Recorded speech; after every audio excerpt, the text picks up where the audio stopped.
If you think that getting someone who's called your clinic to simply focus on their limitations and goals is enough to convert the maximum number of people into cash pay customers, you are sorely mistaken.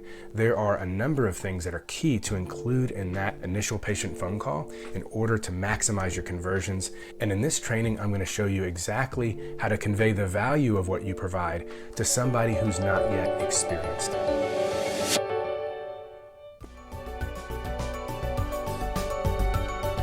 Hello and welcome to this episode. My name is Jarod Carter. I'm a physical therapist, a successful cash pay practice owner since 2010, and the creator of the private pay profit formula. I help my colleagues just like you to create their own concierge, out-of-network, or cash-based practices so you can end reliance on greedy insurance companies, provide a level of care you are ultimately proud of, and reclaim control of your profits and your future. So if you're new here, I strongly suggest you subscribe to this channel because we put out free trainings like this all the time, and they always have a free resource associated with them designed to help you get results faster. And the free resource for this episode is my initial patient phone call checklist.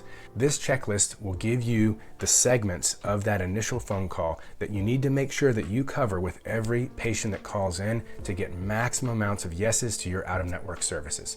You can download it now at drjarodcarter.com/episode 50. And one of those 8 boxes that you need to check off is something I call differentiate and demonstrate. Differentiating yourself from the competition and demonstrating or describing the value that you provide, especially in relation to that competition. Because yes, if you followed my trainings on initial phone calls and conversions and all this kind of stuff, you know that I'm huge on digging into limitations and goals, and especially the emotional importance or the why behind why those things are important to that patient. That is probably the biggest driver of the decisions that they make on who to work with in order to reach the goals that they have. However, it's not the whole picture. You really do need to cover all 8 of those things, so definitely get that download so you know what they are.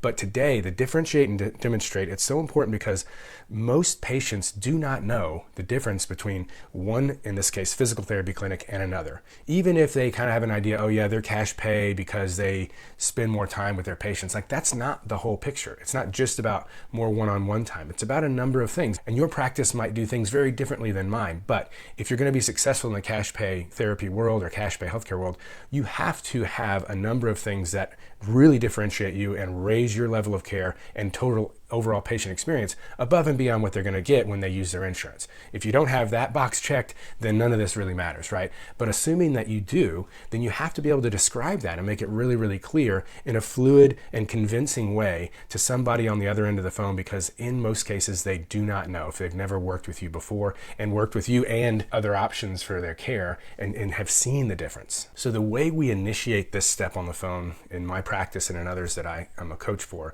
is based on one of 2 things. If they've already mentioned that they've had, let's say in this case, physical therapy before, or if they haven't mentioned anything about prior treatment or that hasn't come up in that conversation already. But we have to get to that part of the conversation. Have they experienced physical therapy before? What was it like? And then it gives us the opportunity to talk about what we do and how it's different. Or if they haven't experienced physical therapy, then we can kind of explain what the standard of care is, the average level of care in an in-network practice, and how we do things differently. And that's essentially how you're going to go about it, is have they talked about it before? Or if they haven't, and you say, have you had physical therapy for this or anything else before? If they have, you can say, what was your experience like, right? And basically, in both cases, you're going to get them to describe what they've experienced before, or you're going to go ahead and describe what they would experience if they went to a standard in-network clinic. Now let's talk about the actual scripts or what you're going to say. And this is, of course, relative to my practice and my field of physical therapy, but you would just apply this to you and what you provide. And so if someone hasn't had physical therapy before, we might say something like, well, in most cases, when people go to a traditional in-network physical therapy clinic, they experience things like long wait times. They're often being seen by a tech or an assistant rather than an actual physical therapist, and usually alongside multiple other patients at the same time. Their providers are running through multiple patients an hour, and they get very little hands-on care or one-on-one care, if any at all. And we pride ourselves on doing the opposite. So all of our patients get full hour sessions one-on-one with a doctor of physical therapy who's certified in manual therapy.